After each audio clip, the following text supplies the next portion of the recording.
My grandmother was always a loving and caring person.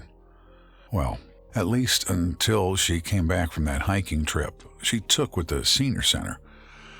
After that, she cursed all the time, got mad at me, and forgot a whole lot.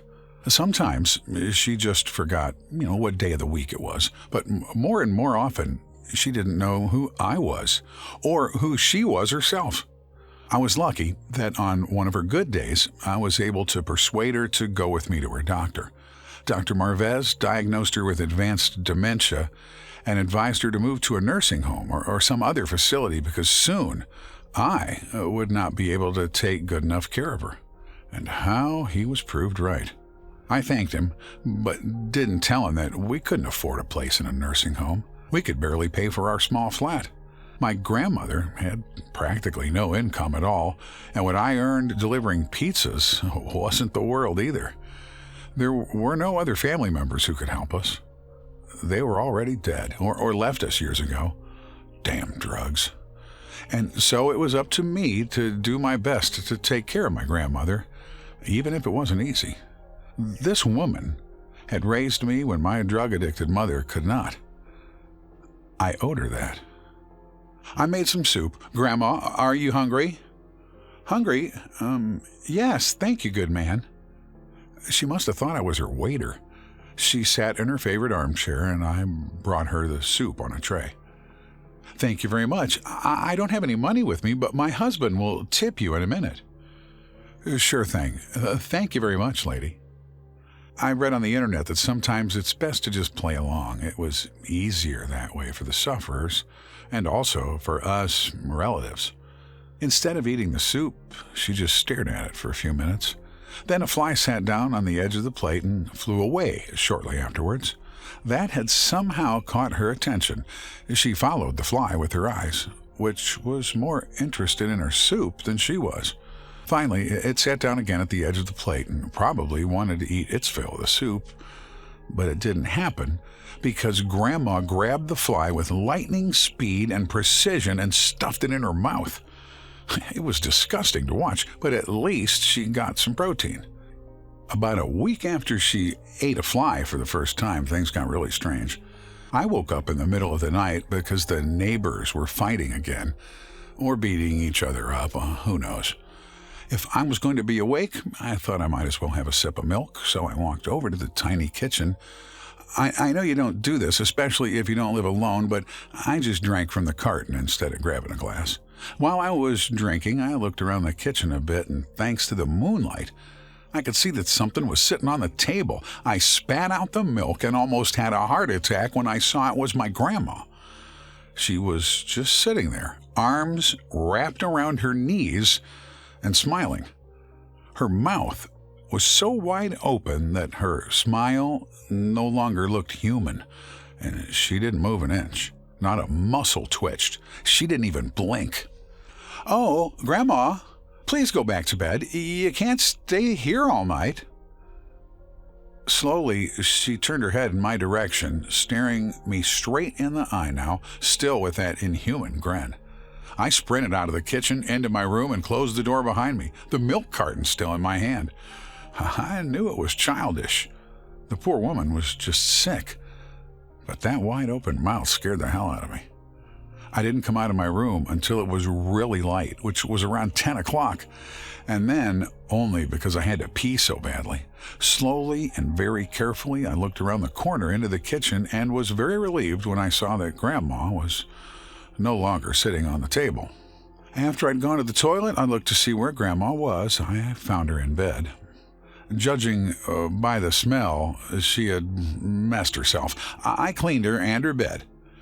The rest of the day, she was as lethargic as usual. She seemed to have no memory of what had happened last night. Nothing strange happened over the next few days. Well, it was more the things that didn't happen that made my fear of her grow and grow. For example, she stopped eating completely. Sometimes she would stare into space for hours without blinking. Not blinking once. At some point, I also stopped talking to her. I was too afraid of a reaction. I might not like it. 8 days after our meeting in the kitchen, things finally got out of hand. We were in the small living room watching TV when she started making strange clicking noises with her mouth. The noises sounded so inhuman, I didn't even know how she was making them. My fear of her gave way to somewhat a greater fear that she might have a stroke and die. I went over to her and grabbed her shoulder to see if she was okay. She jerked her head toward me and stared at me with eyes that somehow no longer looked human. It looked as if there were several small pairs of eyes hidden in her eyes. I was so scared and confused that I couldn't defend myself when she bit my arm. The bite was really deep and hurt like hell. Panic-stricken, I tried to free my arm, but her jaw had really dug into my forearm and I couldn't get it free. It was necessary to hit her in the face with my fist to free myself. Another thing I was not very proud of. After that day, the thought of just running away and starting over on my own was constantly in my mind. I had no money for a clinic or a nursing home, and I wasn't even sure she belonged there anymore, so I had to leave her here. For about 2 days after the bite, I had a high fever and felt absolutely drained. I hoarded water bottles in my room and locked the door. Only when I really had to go to the toilet urgently did I go out. That's how scared I was. During those 2 days, I didn't see or hear her. When I finally felt a little better, I packed my backpack, just in case I needed it, and my goodness, I was going to need it very soon. After packing it, I thought it would be best to see if my grandmother was still alive. Her door was closed. Cautiously, I opened it and looked into the room. I couldn't see anything because the light was off and the windows must have been covered with excrement. But through the light coming in through the open door, I saw something. In the corner where her bed was, there was now a large... I don't know what it was. The closest thing I could have called it was a cocoon.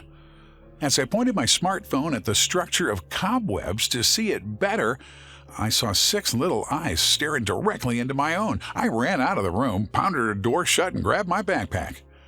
Even when I was already on the street and running toward the bus stop, I kept looking over my shoulder every few seconds. I took the bus to the next town and rented a shabby hotel room there.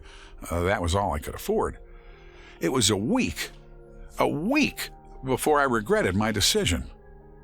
This was the woman who had raised me, and she was still in that flat. What if it wasn't her that was changing, but something inside her that was changing her? Something that had been slowly eating away at her brain since she'd been on that walk. I decided to go back and put her out of her misery, because she didn't deserve such a life.